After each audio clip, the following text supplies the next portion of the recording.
नमस्कार, मी विष्णू बुरे. तर आपण आहोत उरणमध्ये. तर आपल्या माझ्या पाठीमागे बघू शकता हे टॉयलेट आहे. तहसीलदार पण बाजूला आहे, पोलीस स्टेशन पण बाजूला आहे, तहसील कार्यालय बाजूला आहे. तर काही कंप्लेंट्स येत होत्या, काही इथं महिला वर्ग पण काम करतोय. तर या बाथरूमची अवस्था काय हे तुम्हाला दाखवतोय आमच्या चॅनलच्या माध्यमातून. चला आपण दाखवतो तुम्हाला की ते बाथरूम कशा पद्धतीचं आहे.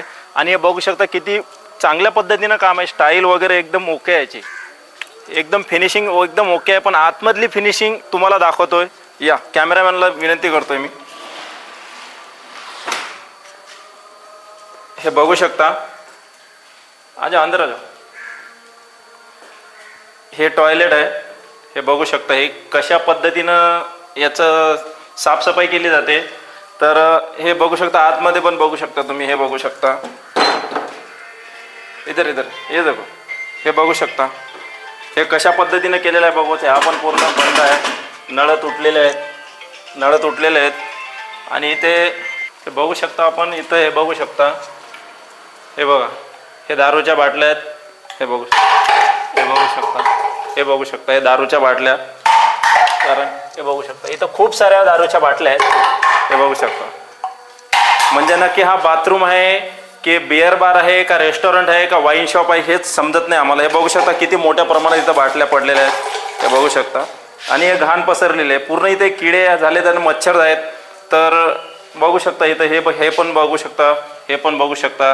हे बघा याची पण कशी साफसफाई किती चांगल्या प्रमाणात केली जाते हे बघू शकता तुम्ही. आणि वरती बघू शकता. हे वरती बघा. हे स्टाईल बघा. स्टाईल एकदम चांगल्या क्वालिटीची लावलेली आहे कारण हे जनतेला दाखवण्यासाठी. आणि वरती साफसफाई बघू शकता. सिलिंग बिलिंग एकदम ओके आहे.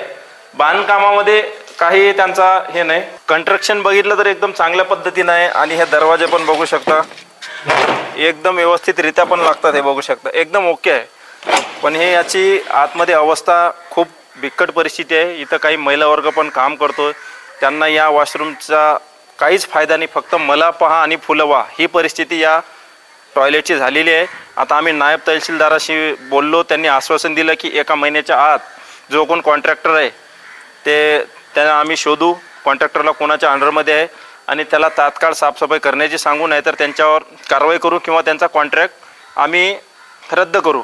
याची साफसफाई केली जात नाही. किती बिकट मोठ्या प्रमाणात याची बिकट परिस्थिती आहे. नायब तहसीलदारने आता आश्वासन दिलं. बघू आता ते काय करतात. लवकरात लवकर या टॉयलेटची दुरुस्ती करावी, व्यवस्था करावी आणि नागरिकांना परत सेवेत रुजू करावा. धन्यवाद.